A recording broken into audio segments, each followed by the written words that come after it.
Vamos a tener hoy la continuación del tema La paz de Dios, va a ser la parte número 61 y vamos a dar inicio con una oración. Padre nuestro que estás en los cielos, una vez más, Señor, nos ponemos en tus manos, para que seas tú quien nos vaya guiando a todo el conocimiento de la verdad. Ayúdanos, Señor, a recibir siempre tu luz, la auténtica, a recibir también tu paz, la auténtica, y que podamos ser transmisores de lo que tú quieres hacia tantas otras personas de este mundo que tantísimo lo necesitan.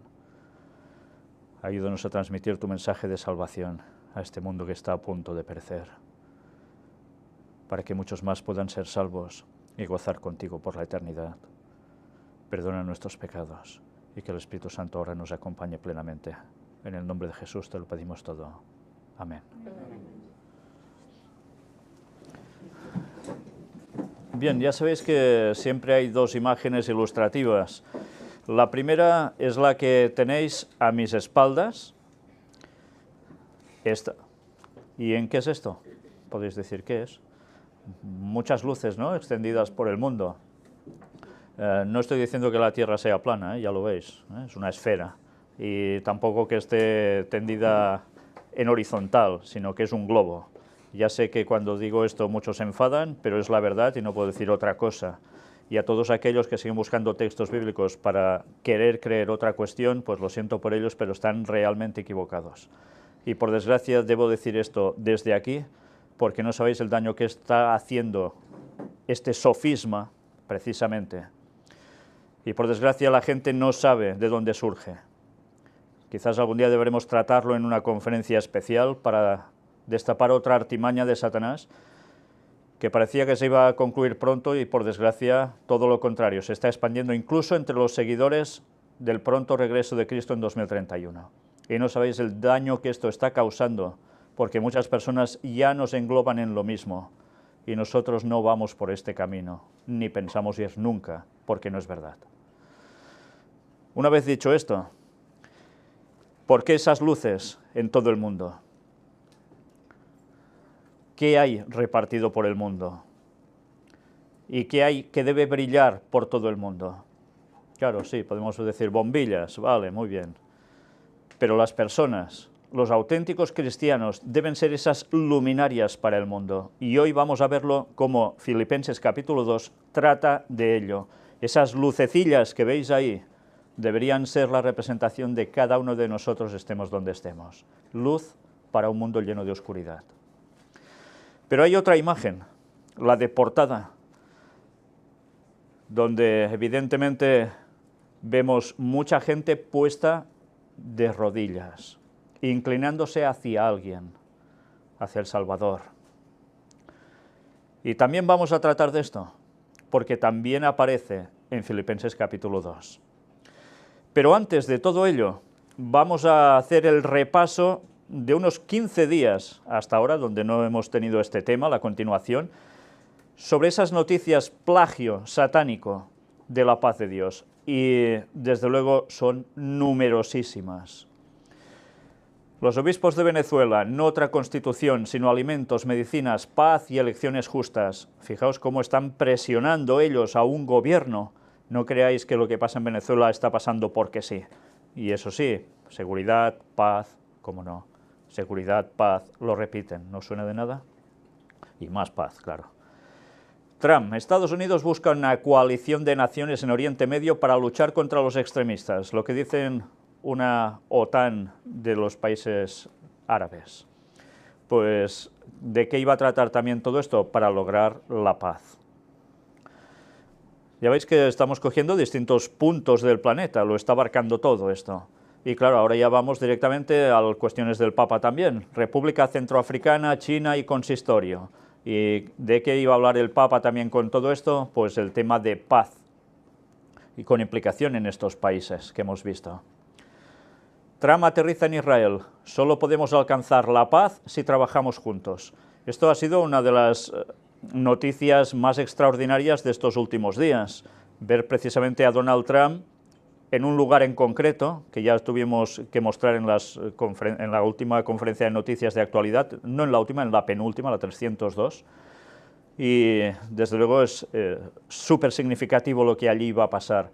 Sobre todo lo que iba a pasar después de esto y lo que pasó antes de esto. Primero él estuvo en un lugar en concreto, Arabia Saudita, vendía una cantidad de armas impresionantes, un dineral, una fortuna, que evidentemente no iban a servir para matar moscas, y de lo que podemos esperar de allí es que aún va a haber muchas más masacres. Pero después se fue a Israel, y allí, ¿de qué iban a hablar? Pues intentar conseguir la paz. Es curioso, se venden armas a cantidades industriales para conseguir la paz. ¿Qué contraindicaciones? Es que es incomprensible. Trama Netanyahu, tengo la sensación que lograremos la paz, le dijo. Y evidentemente el tema central entre israelíes y palestinos es la paz. Trump Abbas dice, la paz no puede nacer donde se recompensa la violencia. Yo hoy mismo estaba viendo cómo el propio Abbas ha reconocido cómo Trump le pegó una bronca directamente por sufragar cuando alguien muere en plan terrorista contra el Estado de Israel, les dan una cantidad asignada a los que quedan vivos, a los padres y demás, ¿no? Y bueno, se enfadó y todo, dicen, y ahora algo que habían intentado acallar parece ser que se ha confirmado. Evidentemente ya sabemos que Trump va a barrer a favor de alguien, y está claro que es hacia el mundo judío. Pero es que aún veremos muchas más cosas, por supuesto, porque esto no es tan fácil, todo lo que se ve por encima, hay mucho más aparte de todo esto, pero de paz y seguridad tenían que hablar. Y fijaos una vez más, paz y seguridad referente a ¿dónde? La zona de Israel, no es poco. Los lazos del pueblo judío con Tierra Santa son eternos, dijo Trump. Son frases lapidatorias que ya dejan muy claramente marcado un rumbo a seguir. Paz, seguridad, paz, paz, paz, como siempre. Pésame del Santo Padre por las víctimas del atentado terrorista de Manchester, en Inglaterra. Y evidentemente también iba a hablar de la cuestión de paz. Pero ahora vamos a ver un vídeo que ya expusimos, lo pudimos mostrar en la conferencia anterior de noticias, la 302, porque fue un momento que el mundo estaba esperando especialmente. Las anécdotas de la visita de Trump al Vaticano. Sobre todo, recordad, iban a hablar también de una palabra. Y esa misma palabra, que es la que estamos analizando continuamente, paz, no solo iba a hablar de ella el Papa, también lo iba a hacer Donald Trump. Pero estad atentos sobre todo al diálogo que llegan a mantener en esa conversación, porque es la que marca las pautas de este mundo de un modo total y absoluto. La despedida lo habéis visto, no olvidaré las palabras que me dijo. Esto lo dice Trump al Papa. Pero hemos visto como el medallón de la paz que le regala es el símbolo de un olivo con algo dividido por la mitad, que es la guerra. Y el Papa le dice que espera que él sea ese olivo que lleve a la paz. Y el otro dice que lo tendrá muy presente. Y fijaos que después, por si fuera poco, le hace el regalo de los 3 libritos de hoja de ruta que debe seguir. Y uno que destaca, la encíclica Laudato Si, que tiene que ver también con el medio ambiente. ¿Y Trump qué dice? ¿Que no hará ni caso de eso? No, dice que lo tendrá todo presente, que los leerá. Es curioso, cuando dice que en su vida parece ser que no ha leído un libro, pero ahora se leerá 3, y del Papa. Bueno, es lo que dice, ¿no? Lo curioso de esto es que precisamente hoy, o ayer por la noche, el Papa ya envió un mensaje a nivel público quejándose de la salida de Estados Unidos de algo, la cumbre de París, la cumbre climática de París, del medio ambiente y demás. Y no le ha gustado nada que hiciese eso Donald Trump, dice. Evidentemente todo es un puro teatro, porque lo que queda claro que muchos decían, uy, qué mal se le ve al Papa con Trump, está muy tenso, muy... historias, porque si veis toda la filmación, todo el encuentro, os daréis cuenta que eso es una mentira absoluta. Hizo un primer fingimiento teatral de esos malos que hace el Papa, y después se acabó. Ya todo fueron sonrisas y acordes y estar muy bien. Por tanto, es una lástima también cuando ciertos analistas quieren expresar cosas que no son ciertas. Por eso siempre debemos mirar por nosotros mismos cada cosa. Y bien, ahora hay una tensión entre ellos. no solo del Papa hacia Trump, sino todo el mundo prácticamente se ha puesto contra la decisión de Estados Unidos respecto al tema del cambio climático, la decisión de dejar ese tema de lado para hacer nuevas negociaciones, nuevos acuerdos que han dicho que no van a tener ninguno. Evidentemente la tensión está servida, pero todo esto va a servir ¿para qué? Para que Estados Unidos coja otra vez una supremacía aplastante respecto a los demás. Todos son planes del Vaticano, desde luego. Si no supiéramos quién está ya mandando detrás del gobierno de Estados Unidos, no nos enteraríamos de nada. Y los señores jesuitas lo están haciendo muy bien, a la perfección. Muy satánicamente, eso sí. Vamos a seguir. Aquí tenéis el Papa Trump: promover la paz, negociar diálogo interreligioso y tutelar las minorías cristianas. Por eso debe ser el que guarde la paz también en la zona de Medio Oriente. ¿Y cómo lo consigue? Pues, a ver, si creéis que el Papa le dice esto no sabiendo que Estados Unidos va a utilizar ejército o armamento en esos lugares, que va a conseguir la paz a base de decirles, pues nada, ahora os quedáis todos en vuestra casa, comiendo tranquilitos, era de esperar, algo había, y él lo sabía. Acababa de vender una gran cantidad de armamento y el Papa lo recibe como si nada. Pero atención, porque dentro de poco, la última de las noticias que vamos a presentar al respecto va a ser otro vídeo que tiene que ver con lo que os acabo de decir ahora. Y ya os vais a sorprender aún más si cabe. Aquí ni una palabra de armamento, y veréis el último vídeo que ha sacado el Papa como tema de oración del mes. Ya lo veréis. Pero una vez más, tema interreligioso, ¿eh? Por ahí tenía que aparecer. Trump le dijo a Abbas que anunciará una iniciativa de paz dentro de un mes. Con lo cual, de aquí 2 semanas aproximadamente, o un poco más, puede ser que haya ya otra conferencia de esas tan famosas para conseguir la paz entre israelíes y palestinos. Paz, paz, paz, paz, como siempre. El Papa felicita a los argentinos por su fiesta nacional y también de que iban a hablar pues, de paz, clima de serenidad, respeto mutuo, etcétera, etcétera. El Papa Francisco podría visitar Israel para promover los esfuerzos de paz. ¿Volverá otra vez allí? Pues deberemos estar pendientes, porque lo que está claro es que ahora el tema central para el mundo es Israel, con todo lo que acontece allí sobre la paz. En fin, sigamos. El Papa condena el bárbaro ataque a cristianos en Egipto. Sucedió antes de ir él y sucedió después de irse también, y siempre a los coptos. ¿Qué cosas? Bueno, pues paz, evidentemente, por en medio. Miles de personas exigen paz, trabajo, techo e igualdad en las marchas de la dignidad. Todo el mundo, ¿qué quiere? Paz. Todo el mundo está convulsionado. Y ya veis quién es el líder mundial de la paz. Trump dice, Netanyahu es mi amigo y está listo para la paz. Y paz, paz, paz, paz. Es una vez más por todos lados. Y aún siguen, claro. Obispos de México proponen plan transversal para lograr la paz en el país. Ya sabéis que México está siendo a nivel caótico en varios estados, ¿no? Pues ahora ya se juntan para hacer esto, conseguir la paz en el país. El Vaticano está moviendo los hilos por todos lados. Y ya sabéis que la mayor parte de inquietud que hay en ese país tiene que ver por el narcotráfico, aparte de las migraciones, ¿no? Y en el narcotráfico, ¿quién participa? Pues os recomiendo que veáis las declaraciones, también escritas en libro, de Eric John Phelps, un señor bautista, máximo especialista en el tema de los jesuitas, y veréis todos los informes que llega a mostrar a la luz de, sí, la CIA por detrás del narcotráfico, pero la CIA asociada con quién también, a los jesuitas. Por tanto, qué bonito es hablar por delante una cosa y por detrás ir haciendo otra. Bueno, pues ahora, evidentemente paz tenía que salir, carta de los obispos de Cuba a la Conferencia Episcopal Venezolana, ya veis, de Cuba a Venezuela. ¿Y de qué les van a hablar también? Pues de conseguir paz, normal. El Papa en Santa Marta, esto lo estuvimos comentando en la última conferencia de noticias, y creo que es una noticia de esas que puedes considerar campanazo y que prácticamente creo, al menos que hasta que yo sepa, nadie se ha dado cuenta de esto y no entiendo el porqué. El Papa en Santa Marta dice, el verdadero pastor sabe dejar su cargo, porque no se apropia del rebaño y no se considera en el centro de la historia.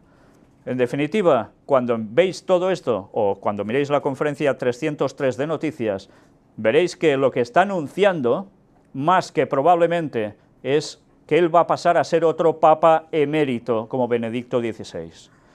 Por eso no entiendo que nadie haya dicho esto, cuando queda más que claro lo que está diciendo aquí. No solo habla de obispos y cardenales, otros que no sean él. Y evidentemente, dice, una de las cosas que dará la paz al pastor cuando se retira, explica el Papa, es recordarse que nunca fue un pastor de compromisos. En fin, se lo está aplicando a él mismo, porque luego habla también de todo esto. Pero aún hay más. El viaje del Papa a Sudán del Sur no se realizará este año, porque ¿qué hay? Pues guerra civil, limpieza étnica, epidemia de cólera, un país fuera de control, y él dijo que iría allí. Una vez más, repito, ¿por qué sucedió esa división Sudán del Norte, Sudán del Sur? Tema de petróleo, ¿y quién estaba puesto allí detrás? Resulta que el mismísimo Vaticano, y generando guerras por esa situación. Bueno, pues aquí, mira, ahora no voy porque hay esto, qué curioso, cuando son ellos mismos los que lo han propiciado. Y claro, tienen que trabajar por la paz, qué cosas. El Papa expresa su dolor por el atentado del ISIS en Kabul. Ya sabéis, hubo 90 muertos, una barbaridad tremenda, pues sus continuas oraciones para que iban a ser por la paz en Afganistán, Kabul. Trump decide no trasladar la embajada de Estados Unidos en Israel de Tel Aviv a Jerusalén. Mira por dónde. Hasta ahora iba diciendo que sí, ahora dice que de momento un margen para poder dialogar y conseguir esa paz tan anhelada en ese sitio. El Santo Padre recibe en audiencia a un miembro de la presidencia de Bosnia-Herzegovina. Los temas: la paz, la reconciliación, el diálogo interreligioso y la presencia de la comunidad católica en el país. Bueno, ya os podéis imaginar, paz, tenían que hablar de eso. Francisco invita a los europeos a promover la familia, el tesoro más precioso que tienen, y evidentemente sale también bien común y paz, para variar. Pero fijaos, ¿en consonancia qué? A la familia, ¿eh? ¿Y qué es el día que va a traer la paz a todos? Lo vais adivinando ya, ¿no? El domingo. Todo se está preparando. Y vamos a terminar este repaso de noticias de estos 15 días sobre la paz con este vídeo que hoy mismo hemos podido recoger. Cada mes el Papa lanza un vídeo de una temática de oración que todo católico debe tener. Y él lo promueve en un montaje siempre un poco espectacular y que llegue a los sentimientos. Y mirad este vídeo donde dice eliminar el comercio de las armas. Después de todo lo que hemos visto y lo que hemos comentado, tiene el valor aún de decir eliminar el comercio de las armas, cuando ya sabéis que ellos estuvieron también con acciones en Baretta, fábrica italiana de armamento. Bien, pues atención a sus palabras, porque sabiendo todo lo que sabemos, desde luego no me digáis que cualquier cristiano de corazón no se puede indignar ante este vídeo. Ya os digo, no lo hemos mostrado en Noticias de Actualidad, hicimos la última el jueves, hoy es sábado, y lo deberemos mostrar, si Dios quiere, esta semana entrante. Pero ya veis, una vez más, hablando de lo mal que está negociar la paz por delante y vendiendo armas por detrás, cuando ellos están participando de lo mismo. Es realmente indignante ver cómo son capaces de tener esta doble cara en ese lenguaje típico del Vaticano, pero sobre todo especialmente de los jesuitas, capaces de disfrazarse de lo que haga falta y decir lo que haga falta y por detrás hacer todo lo contrario. Una auténtica desgracia que el mundo esté llegando ya a este clímax, pero a su vez va a ser una auténtica bendición, porque sabemos por profecía que esto iba a llegar y después viene el retorno de Cristo. Estamos llegando a la consumación de los tiempos en 2031. Por eso es tan necesario, una vez más, y desde aquí lo repito, seguir las lecciones de escuela sabática. Hace unos momentos hemos terminado, Ángel estaba presentando la que tocaba esta misma semana, y nos vamos a dar cuenta continuamente cómo Segunda de Pedro especialmente nos deja muy claro todo este conjunto de palabras y de hechos que va a llevarnos hasta ese momento definitivo de la venida de Jesús. Pero si desconocemos la profecía, vamos listos, fatalmente listos. Bien, pues después de hacer este repaso de esta falsa paz satánica por todos lados que aparenta ser tan buena, vamos a ir directamente ya nosotros a la continuación donde lo dejamos, en el libro de Filipenses capítulo 2. Leímos hasta el versículo 8, pues ahora vamos ya a enlazar a partir de aquí. Y bien, vamos a ver cómo precisamente las dos imágenes que os he mostrado en un principio aparecen en el propio texto. A partir del versículo 9, si queréis seguir leyendo en vuestras Biblias también, dice: por lo cual Dios también le exaltó hasta lo sumo, y le dio un nombre que es sobre todo nombre. Está hablando de Jesús, por todo lo que hizo, para que en el nombre de Jesús se doble toda rodilla. ¿Dice alguna rodilla? Toda. De los que están en los cielos y en la tierra y debajo de la tierra. Ahí ya estamos. ¿Por qué digo ahí ya estamos? ¿Sabéis que mucha gente de aquí argumenta que entonces hay vida bajo la tierra y no son mineros, según refieren ellos? Hay personas que creen que la tierra está hueca y que vive gente allí. Unos dicen que extraterrestres, otros que ya son gente que venía de la Segunda Guerra Mundial, nazis, etcétera, que aún siguen allí, están preparando su golpe para el Tercer Reich, otros sacan otras teorías. Claro, si lo miras fríamente dices qué cosas tienen que llegar a inventarse la gente para estar distraídos y no ir a la palabra de Dios y dejarse de cosas extrañas. Pero eso no sucede. Por desgracia, cada vez hay más teorías de muchas cuestiones que apartan a la gente de la verdad de Dios. Pero entonces otros utilizan este texto para decir, ¿veis? También hay infierno, que ya existe, y hay gente allí, y allí también pues se doblan la rodilla, ¿sí? Desde el infierno doblan la rodilla a Dios. Ah, sí, ¿por qué? Porque piden clemencia a Dios para que los libre de allí. Ya hemos visto, y mirad si es necesario conocer el estado de los muertos, bíblicamente, porque de lo contrario nos vamos a creer esas falsas doctrinas que tanto están pululando desde hace tantísimos siglos en el mismísimo cristianismo. ¿A qué hace referencia cuando dice que toda rodilla, toda, se dobla? ¿Ante quién? ¿Ante Jesús? Bueno, primero de todo, debemos saber que esto es un hebraísmo. ¿Sí? Lo que aparece en el versículo 10 es un hebraísmo. Eso que tantas veces hemos tenido que comentar en otras cuestiones bíblicas que tienen que ver con el retorno de Cristo.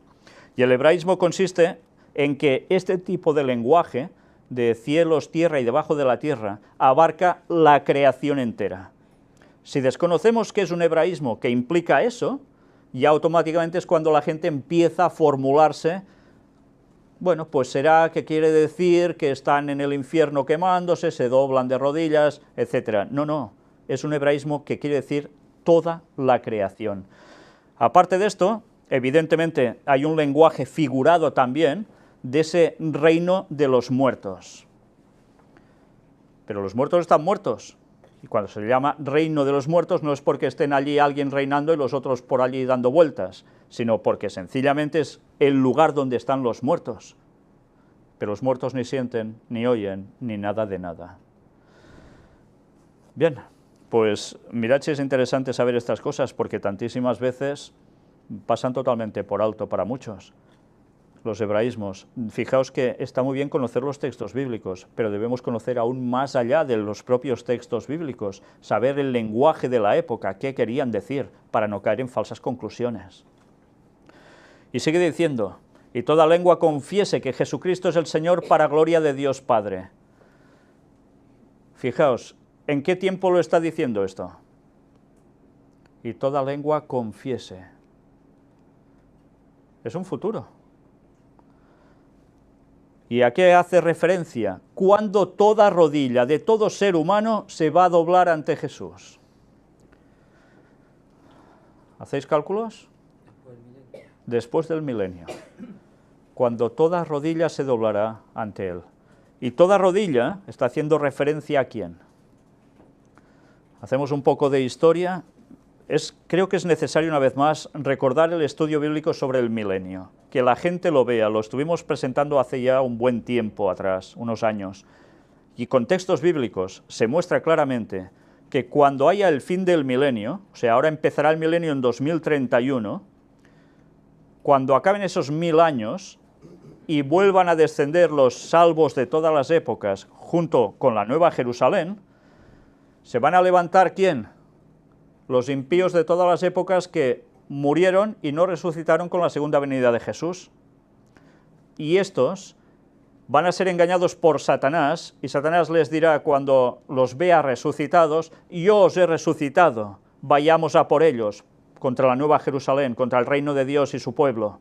Y los va a convencer, y todos formarán en escuadrones, con grandes generales, como dice el lenguaje, que algunos de ellos jamás perdieron ni una sola batalla, y harán armamento incluso, e irán hacia la Nueva Jerusalén, que estará aposentada, pues bueno, como dice el nombre, si es Nueva Jerusalén, pues estará en Jerusalén. La vieja ya no estará, se va a crear una gran planicie cuando Cristo baje, toque con su pie, y a partir de allí baja la nueva ciudad, se instala, y los redimidos entrarán allí. Y unos estarán dentro de la muralla y otros fuera, y habrá más fuera que dentro, tristemente. ¿Y qué harán esa gente? Pues ir a atacar para destruir el reino de Dios, y Satanás tener el poder por siempre. Él creyendo hasta el último momento que puede conseguirlo, que puede cambiar la profecía del Señor. Y entonces es cuando en visión panorámica se les va a mostrar a todos la situación desde que Lucifer fue creado, su caída, cómo fue engañando a los ángeles, cómo engañó después al ser humano, y la vida de todos pasando por allí. Y todos verán también esa escena de Cristo muriendo en la cruz. Y al final todos van a doblar sus rodillas reconociendo que Jesús es Dios, es el Salvador, y los juicios de Dios son verdaderamente correctos. Pero no les va a cambiar el corazón eso. Van a reconocerlo, pero no van a cambiar. ¿Por qué? Porque el Espíritu Santo ya no está con ellos. Ya no habrá nada de bueno en ellos. Y si Dios les permitiese seguir con vida, seguirían fastidiando por la eternidad tanto como pudieran. Y como no puede haber fastidio por la eternidad, sino todo lo contrario, Dios en su misericordia, para que ni ellos mismos sigan sufriendo con su maldad por la eternidad, es cuando ejecuta su juicio definitivo y con fuego y azufre los destruye por la eternidad. Todos habrán doblado su rodilla, pero todos van a ser consumidos. Por justicia divina y por amor. Y esto aún hay muchos que no lo entienden. Qué Dios más injusto que los va a aniquilar a todos. ¿Y qué van a estar con el pueblo de Dios fastidiándolos siempre? A ellos y a todo el universo entero, y a los ángeles y a Dios mismo, y queriendo aniquilar y terminar con el reino de Dios de nuevo. Sería el nunca acabar esto. Esto es lo que ayudaría a los que creen, gnósticos, que el bien y el mal deben estar juntos siempre, porque uno al otro se necesitan. Pues eso es falso, porque antes de que Lucifer se convirtiera en Satanás, el mal no había existido jamás y no era necesario para nada. Y pasarán estos 6000 años de historia en la tierra, y después aún el milenio, y vendrá el fin definitivo del mal, y por la eternidad el mal nunca más será necesario para que el bien exista. Esos conceptos de que el bien y el mal deben ir juntos son conceptos satánicos, absolutamente satánicos, totalmente satánicos. Y por desgracia tantas personas que buscan conocimiento se lo creen. Bien, el texto nos sigue diciendo después: por tanto, amados míos, como siempre habéis obedecido, no como en mi presencia solamente, sino mucho más ahora en mi ausencia, ocupaos en vuestra salvación con temor y temblor. Recordemos, Pablo está preso y está escribiendo a los filipenses y les dice: ya no estoy con vosotros, pero como siempre habéis obedecido, seguid obedeciendo. Pero fijaos además de qué les dice: ocupaos en vuestra salvación con risas y carcajeos, con temor y temblor, les dice. Y a veces da la sensación que a nosotros la salvación nos importa un bledo. No, no hay que tener temor, esa palabra, uy, y temblor. ¿Cómo vas a temblar ante Dios si es tan bueno? Pues si tú no te salvas, tendrás temor y tendrás temblor y vas a terminar fatal. Sí que hay que seguir a Dios por amor, y donde hay el auténtico amor, queda aparte el ¿qué? El temor. Pero evidentemente debemos tener temor de no salvarnos, porque si no hay temor de no salvarse, seguiremos haciendo la vida que nos dé la gana, ¿no? Y temblor. Madre mía. Y ahora se dice que esto no son cosas que hay que tener presentes. Porque Dios es el que en vosotros produce así el querer como el hacer por su buena voluntad. Aquí Pablo está diciendo algo que a veces tampoco se tiene en cuenta. Nosotros hacemos las cosas porque yo sé mucho, porque yo soy el mejor, porque yo hago yo. Pues no, si tú haces algo bueno, es porque Dios lo ha puesto primero en ti, el querer, y después te lo hace hacer. No haces las cosas por ti mismo, el Espíritu Santo es el que produce eso en ti. Y si tú desechas al Espíritu Santo, pues pronto ni tendrás el querer, ni tendrás el hacer. Haced todo sin murmuraciones y contiendas. ¿Por qué decía Pablo esto? Ya lo vimos en el capítulo anterior. Había eso, murmuraciones, contiendas. Curiosamente, de lo mismo que se queja el Papa en el Vaticano. Lo sabíais, ¿no? Se queja de esa situación que tiene a su alrededor. En este caso es algo totalmente distinto. Murmuraciones y contiendas entre el pueblo de Dios auténtico no deberían existir nunca. ¿Por qué? ¿Qué es murmurar? Empezar a hablar de otro para buscar mal, no para solucionar las cosas. Y contiendas, ya vimos también, era necesario predicar, pero eso no quería decir que unos a otros debían entrelazarse a bofetadas para quedar uno como superior. Hay que evitar eso. Lo que hay que evitar es siempre que haya malestar entre los hermanos, que todo se arregle y todo se haga precisamente para la honra y gloria de Dios. ¿Y para qué todo esto? Para que seáis irreprensibles y sencillos. ¿Sabéis? Tantas veces he tenido que presenciar en iglesias lo de irreprensibles, ya estuvimos hablando sobre ello, no tener tacha ninguna, mancha, que no os puedan decir, es que tú haces esto y lo otro, y que sea verdad, ¿eh? Pero y sencillos. ¿Cuántas veces, por desgracia, he tenido que observar predicadores que desde el mismo púlpito lo que menos parecían eran sencillos? Apoyados así, mientras van hablando, con una chulería absoluta. ¿Creéis que esto refleja la imagen de Cristo? Claro, gente con gran conocimiento, muchas carreras, grandes estudios de teología, y después diciendo lo que no toca, lo que no es correcto. Pero es que esto aplicado también a cualquier persona cristiana, sencillos. ¿Somos sencillos o somos todo lo contrario? ¿Os imagináis a Jesús en plan chulesco alguna vez? Es que, ¿verdad que ya no entra ese concepto en la cabeza? Y por desgracia, entre el pueblo de Dios, la sencillez no siempre abunda. Y debemos intentar eso siempre. Además, mirad que nos añade, hijos de Dios sin mancha en medio de una generación maligna y perversa. ¿A qué os recuerda esto? ¿A qué tiempos os recuerda? ¿Hubieron algunos hijos de Dios en medio de una generación maligna y perversa? Noé. ¿Y quién más? Lot. ¿Y quién más?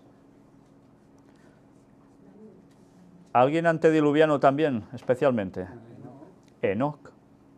Enoc vivía entre una generación maligna y perversa. ¿Y qué hacía Enoc?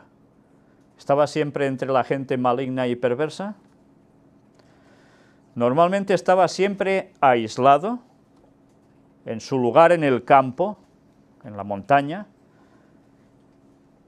Se nutría de muchísima oración porque es el aliento del alma.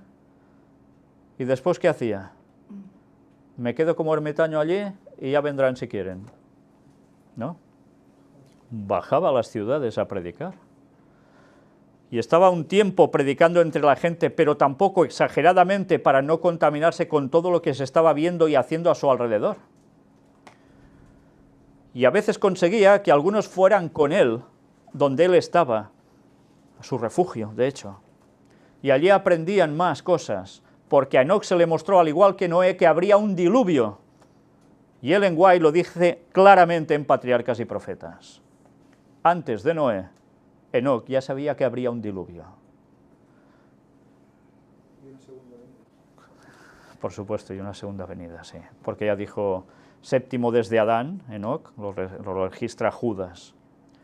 ¿Qué habría que? Pues la segunda venida de Jesús. Y aún no había venido por primera vez, y Enoc ya hablaba de ello. En medio de una generación maligna y perversa, él se llevaba gente para instruirlos. Y algunos dicen que se convertían y se preparaban para el momento del diluvio y predicaban también a los demás para advertirles. Pero sabéis otros, que en un principio la palabra les entraba, volvían a las ciudades y una vez más todo quedaba disuelto, porque el mundo los volvía a absorber. Todo lo que veían, todo lo que oían, todo lo que se movía a su alrededor era contrario a la voluntad divina. Y esto los engullía. Es una lección para nosotros, ¿eh? No estamos precisamente en esos tiempos prácticamente iguales ya, pero hay una cuestión. Resulta que el pueblo de Dios estamos tan acostumbrados a ver maldad en noticias, en la calle, en lo que oyes por aquí, en lo que oyes por allá, etcétera, etcétera, que ya parece que todo sea normal. Y por un momento, imaginaos a Jesús, no hablo ya de Enoc, sino a Jesús, estando en una situación así, si se sentiría a gusto. Intentaría salvar a cuantos más mejor y advertir a la gente. Pero ¿qué hacía también Jesús? Lo mismo que Enoc, se retiraba en oración, porque lo necesitaba, para no terminar cediendo también, y porque tenía una labor que hacer que debía ser imparable. Y nosotros, que no llegamos al talón de Enoc y ya no sé dónde, a Jesús, pues de orar que poco, y de ser conscientes que estamos en medio de tantísima corrupción, menos. Y esto en lugares de ciudades pequeñas, imaginaos ya en ciudades grandes, populosas, donde tantas cosas pasan y tan pocas a veces de buenas, ¿no? Nos sigue diciendo, en medio de la cual resplandecéis como luminares en el mundo. ¿Os acordáis de esa imagen que hemos mostrado en un principio? ¿Sabéis? Hay personas que creen que el pueblo de Dios en el último tiempo, viendo venir que todo se acaba, deben agruparse en manadas, en ir a ciertos lugares retirados y de allí no moverse, cultivar todos su tierra, estar entre ellos y se acabó. Pues no, señores. Ella misma, Ellen White, escribió que esto no debía ser así. Convertir eso que llaman salinas en centros de cristianos que están herméticamente cerrados a todo lo demás. Porque lo que Dios quiere es que estemos donde estemos. Si uno está aquí, otro esté allá, y ella misma decía, id a lugares donde no hay creyentes y poneros allí y haced como luz para el mundo allí donde estéis. Pero claro, ¿qué nos gusta como humanos? Sentirnos arropados, ¿verdad? Qué bonito es estar todos juntos. Claro, nos congregamos los sábados y mira qué buena armonía entre todos, qué bien, qué bonito.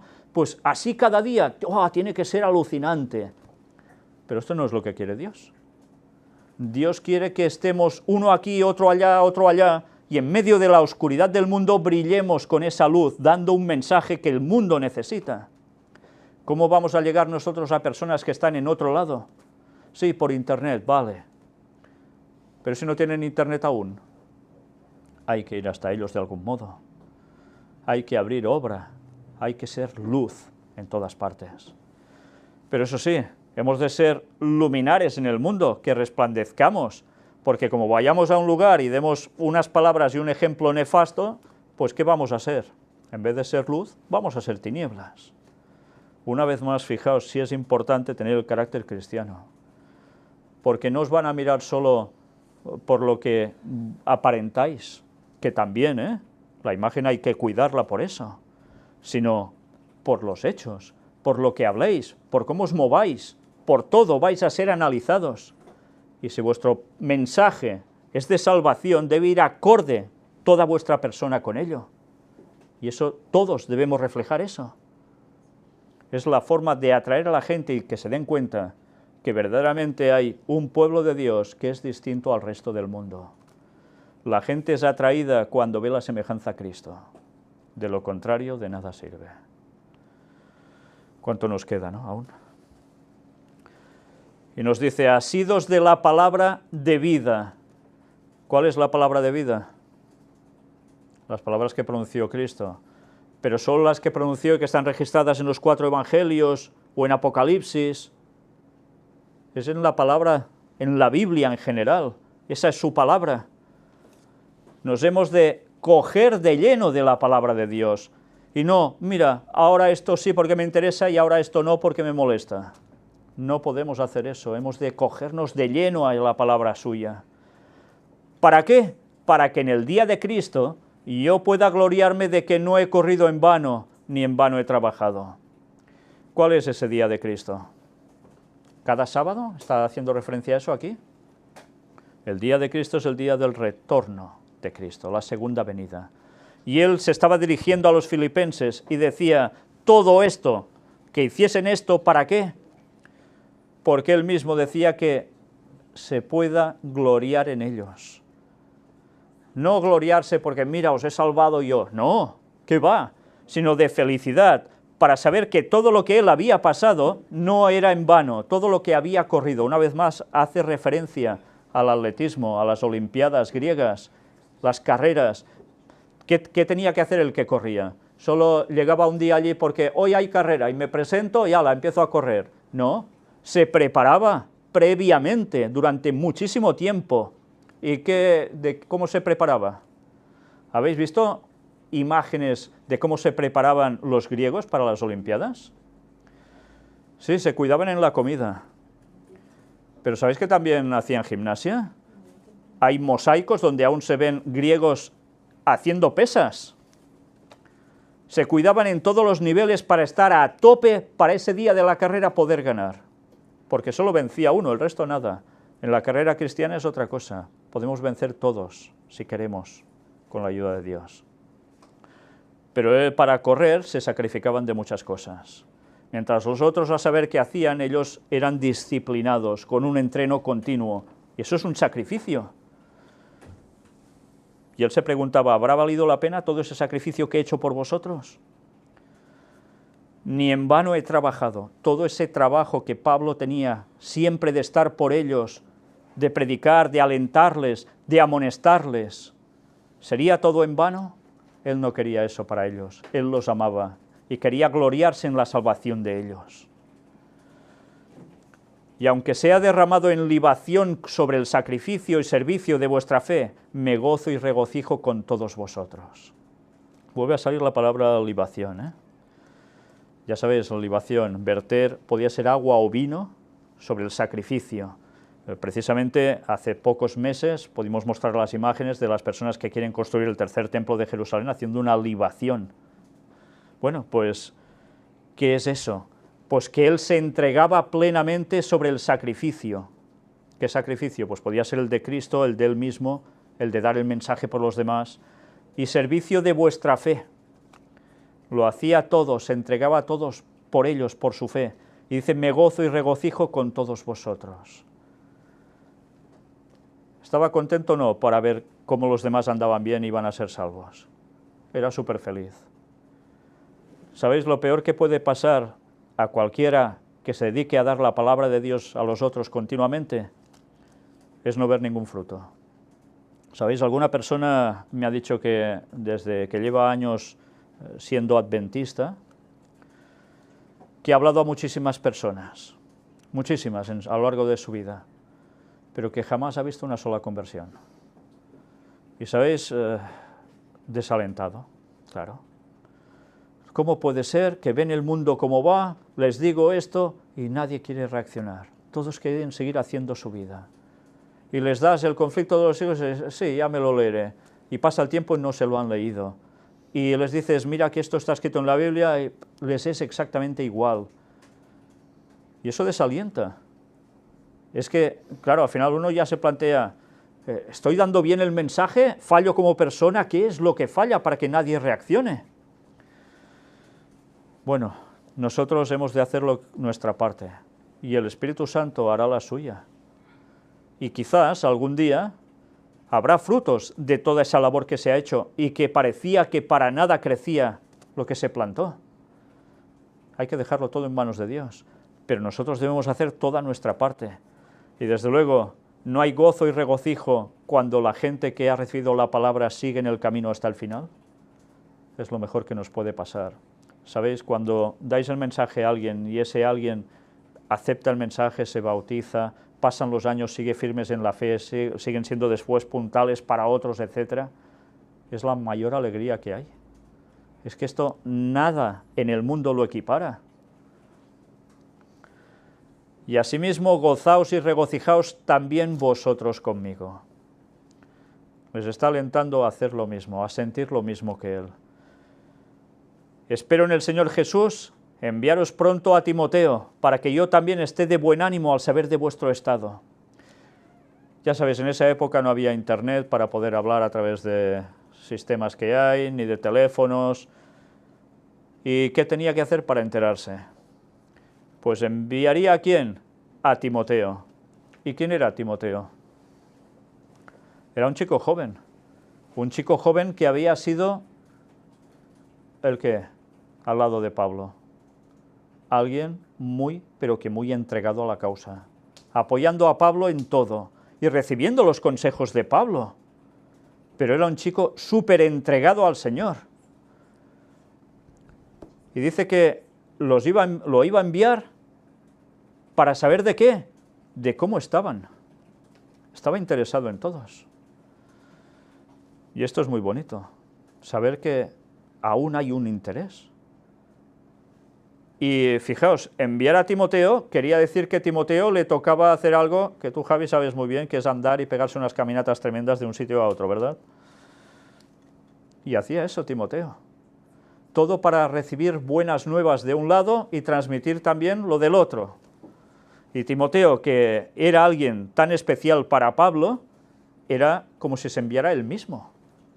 Mirad si no.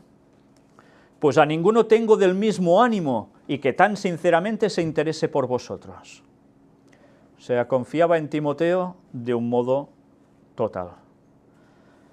Qué bonito tener a alguien a tu lado con el que puedas confiar plenamente, que esté en un mismo sentir, con ese mismo ánimo, capaz de poder ir y hacer lo que él en ese momento no podía hacer porque estaba preso. Qué bonito. Gracias a Dios ahora hay más sistemas, ¿no?, para poder estar en contacto con la gente. Pero aún y así hay algo que no se puede cambiar por nada, y es la presencia personal. Cuando alguien está con otros en persona, no en otra dimensión rara, sino en persona. Porque todos buscan lo suyo propio, no lo que es de Cristo Jesús. Qué bonito. Timoteo buscaba lo suyo propio, buscaba, mira, soy el segundo de a bordo porque estoy al lado de Pablo, y no buscaba esto. Lo que buscaba era sentir lo mismo, todos en unidad, en amor, en compañerismo. Pero había otros que se ve que no funcionaban así, y por eso leímos en Filipenses 1 otras situaciones que a Pablo no le gustaban nada. ¿Buscan lo suyo propio o buscan lo de Cristo Jesús? Cuando estamos con otros, nos queremos informar de otros, etcétera, etcétera, ¿lo hacemos como lo haría este señor, este joven Timoteo, pensando todo en lo que es para Cristo? ¿O para ganar puntos ante los demás, para quedar bien con los demás? ¿Sabéis? Es muy triste cuando hay personas que predican el Evangelio, hacen algún sacrificio, a veces exagerado, fuera de lugar ya, y quieren reconocimiento por ello. Esto es una lástima absoluta, porque denota que se hace buscando lo suyo propio, no lo de Cristo Jesús. Esto es una cosa que por desgracia he tenido que vivir en más de una ocasión cerca de mí, y es algo realmente lamentable. Las cosas hay que hacerlas por Cristo Jesús, para el bien de todos, y no buscando un enaltecimiento propio, un reconocimiento para nada. Cuando una persona hace las cosas así, en verdad está haciendo un teatro, un fingimiento, para que sea considerado un algo. Y eso es un complejo de inferioridad absoluto, tremendo, y que hay que corregir, porque de lo contrario lo que quieres es quedar bien ante todos. ¿Para qué? ¿Para qué? ¿Para gloria de Dios o para gloria tuya? pero ya conocéis los méritos de él, que como hijo a padre ha servido conmigo en el Evangelio. Qué bonito, ¿eh? Pablo, teniendo a alguien al lado bastante más joven que él, lo tiene como a su hijo, pero como su hijo no solo físico, como podría llegar a pensar alguien, ¿no? ¿Cómo tienes a un hijo? Oh, claro, lo quieres mucho. Pero claro, es que no era hijo suyo. Literalmente no era hijo suyo, de su sangre. Pero en cambio lo quería como si fuera su propio hijo. ¿Y por qué? Pues porque estaba plenamente haciendo la voluntad de Dios. Y estaban como entre ellos, abofetadas, en plena comunión. Por tanto, podían servir los dos juntos, uno para una función, el otro para el otro. ¿Y no es bonito esto? Pues es lo más maravilloso, que todos se muevan acorde con la voluntad de Dios. Así que a este espero enviaros, luego que yo vea cómo van mis asuntos. ¿Cuáles asuntos? Claro, Pablo tenía que saber si saldría de la cárcel o no. Estaba allí y tenía que ver cómo irían sus asuntos. No sabía qué pasaría. Él creía que podía pasar algo, pero no lo sabía a ciencia cierta. Entonces les envía a Timoteo. No lo había enviado aún, ¿eh? Espero enviaros a Timoteo. Aún estaba con él. Y ¿os dais cuenta también? Timoteo no estaba encarcelado, pero estaba allí visitándolo, asistiéndolo, porque sabía que Pablo necesitaba de él. Y esto a veces no se trata, pero ¿en qué situación dejaba a Timoteo ante el mundo romano y demás? Pues estaba al lado de alguien que estaba en la cárcel. Y, uy, así será de la misma calaña, podían pensar, ¿no? A él no le importaba nada de eso. A él lo que le importaba era hacer la labor de Dios y punto. ¿Y qué dirán los demás? ¿Y qué? Que digan los demás lo que quieran. Lo que importa es hacer la voluntad de Dios. Y luego sigue diciendo esto. Y confío en el Señor que yo también iré pronto a vosotros. Él no sabía aún cómo terminaría, pero él tenía esa confianza, que saldría de la cárcel e iría precisamente a ver a los filipenses. Y pudo hacerlo, ¿eh? Pero ahora aparece otra persona. Mas tuve por necesario enviaros a Epafrodito, mi hermano y colaborador y compañero de milicia, vuestro mensajero y ministrador de mis necesidades. ¿Sabéis? Epafrodito era filipense. Y él había estado acompañando a Pablo en su viaje, había estado con él, ¿y cómo lo consideraba Epafrodito? Le dice, mi hermano y colaborador y compañero de milicia. ¿De milicia? Que eran soldados. Milicia, ¿por qué? Porque él comparó ya un poco antes al cristiano ¿con qué? Con un soldado. ¿Por qué? Pues porque están en plena guerra los cristianos con las obras del diablo contra Satanás y sus ángeles caídos, y en esa milicia, participando, estaba con él Epafrodito. Y además dice vuestro mensajero. ¿Por qué vuestro mensajero? Porque era de ellos. Y si era su mensajero, ¿qué iba a traerle a Pablo? El mensaje también de los filipenses hacia él. Y ministrador de mis necesidades. ¿De qué le hacía? ¿De criado? Bueno, pues no sé cómo catalogarlo, pero lo que sí está claro es que le atendía en lo que le hacía falta, para que Pablo pudiese seguir adelante, aguantando. Y eso Pablo evidentemente lo valoraba. Fijaos qué diferencia a veces cuando hay personas que son utilizadas por otros y se los tiene como nada. Le valoraba de lleno lo que estaba haciendo. Y mirad el porqué de todo esto. Porque él tenía gran deseo de veros a todos vosotros, y gravemente se angustió porque habíais oído que había enfermado. Él, Epafrodito, había caído enfermo, y se angustió porque sabía que los otros, los filipenses, estaban pensando de él que estaba muy enfermo. Qué bonito, ¿no? Qué conexión, qué cariño entre unos y otros. ¿Os imagináis cada iglesia del pueblo de Dios sintiendo esto unos por otros? Es que es impresionante. En un mundo lleno de oscuridad que se ve todo lo contrario, ¿eso no es brillar en el mundo? Ahora imaginaos cuando entra alguien por aquí que se sienta entre nosotros, que viene a saber de dónde, y ¿qué nota entre nosotros? ¿Qué nota? ¿Notará que unos a otros murmuramos? ¿Notará que uno está pensando en no sé qué y haciendo no sé qué, mientras desde aquí se hacen otras cosas? ¿Ve desunión? Hay cosas que se perciben en el ambiente, ¿verdad? Que todos notáis cuando vais a un cierto lugar, si hay un buen ambiente o no. Bueno, hay personas que no se enteran mucho, es verdad, pero normalmente la gente lo capta, y te sientes más a gusto o menos en un lugar. Pues, si viesen en nosotros que hay ese cariño, ese compañerismo así, ¿la gente no tendría ganas de quedarse con nosotros? Pues claro. ¿La gente no tiene ganas de encontrarse a gusto con otra gente? Claro que sí. De hecho, no estamos hechos para ser seres sociales, por supuesto, pero seres sociales, estando con gente que socialmente no estás bien con ellos, pues no quieres estar allí. Pero si todos estamos en una armonía, en un mismo sentir, con el mismo espíritu, ya está. Y eso es lo que debemos procurar siempre. Y mirad ahora qué nos dice. Pues en verdad estuvo enfermo, a punto de morir, pero Dios tuvo misericordia de él, y no solamente de él, sino también de mí, para que yo no tuviese tristeza sobre tristeza. Una vez más, Pablo sigue conmoviéndonos. El tipo duro que muchos creen, que es Pablo, era duro para según qué, pero lo hacía todo con amor, y por Cristo, y por los demás. Y aquí una vez más, él se da cuenta que sí, que estuvo enfermo, estuvo a punto de morir. ¿Y por qué?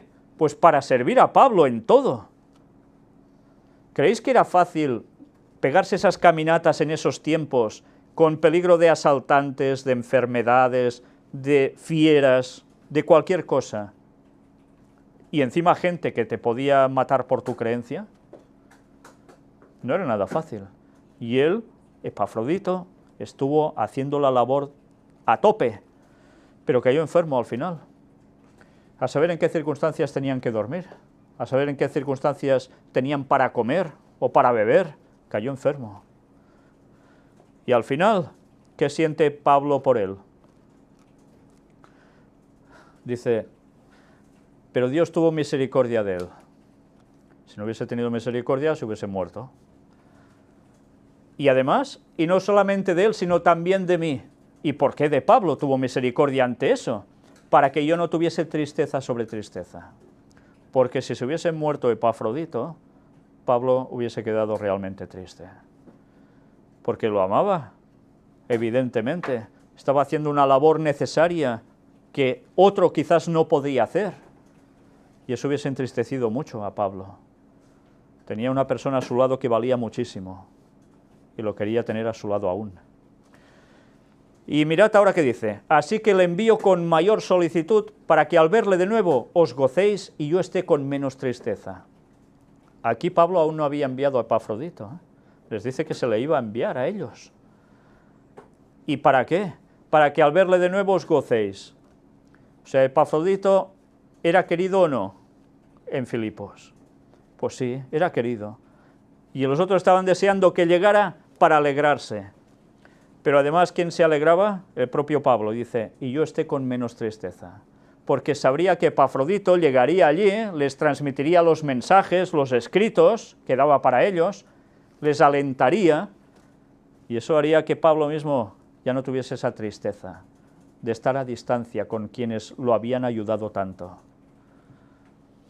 Recibidle pues en el Señor con todo gozo y tened en estima a los que son como él. Epafrodito no era único, había otros que eran como él. Y a todos ellos tenedlos en esa estima. Recibidle pues en el Señor con todo gozo. Qué bonito. Porque por la obra de Cristo estuvo próximo a la muerte, exponiendo su vida para suplir lo que faltaba en vuestro servicio por mí. Mirad si no lo que pasó Epafrodito. Podemos hablar mucho de Pablo y de otros grandes personajes, pero a veces hay personajes que aparecen en la Biblia escuetamente, un poco solo, pero que han sido personas totalmente dedicadas y consagradas a Dios y a su labor. Y Epafrodito es uno de ellos. por la obra de Cristo estuvo próximo a la muerte, por a saber qué circunstancias, exponiendo su vida para suplir lo que faltaba en vuestro servicio por mí. O sea que se arriesgó la vida por Pablo. ¿Y por qué? Pues porque también traía cosas de los filipenses hacia él, a saber si era cuestión también económica, sí, porque recibió aporte económico, ya lo hemos visto en otras ocasiones. ¿Y no se jugaba la vida con esto?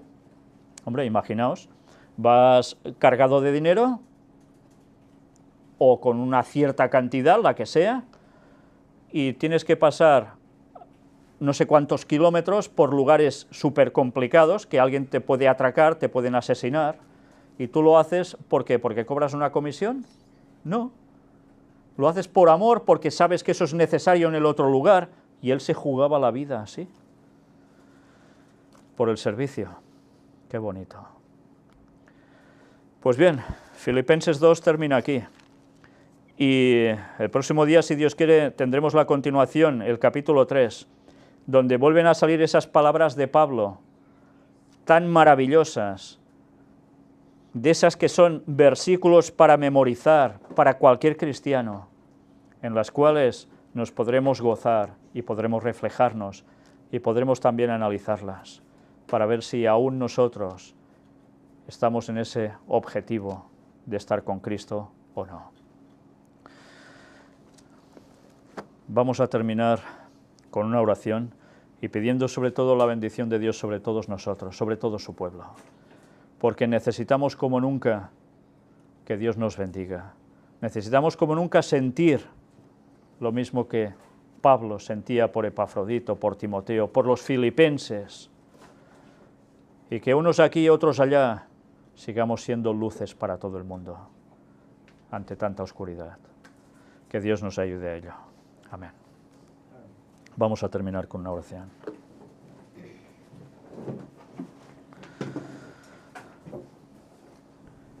Padre nuestro, una vez más solo podemos que agradecerte por las palabras que han llegado hasta nosotros, por estos escritos del apóstol Pablo, que es un auténtico milagro tuyo, que después de prácticamente 2000 años aún lleguen a sonar en nuestros oídos.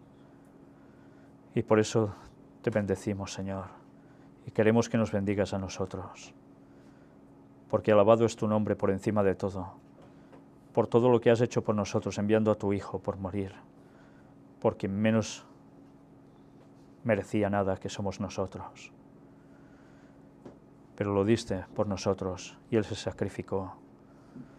Pero sigue vivo intercediendo por todos nosotros y por más que pueden llegar a ser de tu pueblo, a los cuales hemos de llegar.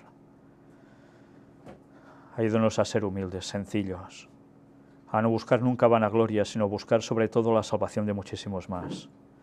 Y que tú puedas ir uniendo a todos los tuyos, estén donde estén en este planeta, para que todos juntos podamos ascender contigo en el retorno.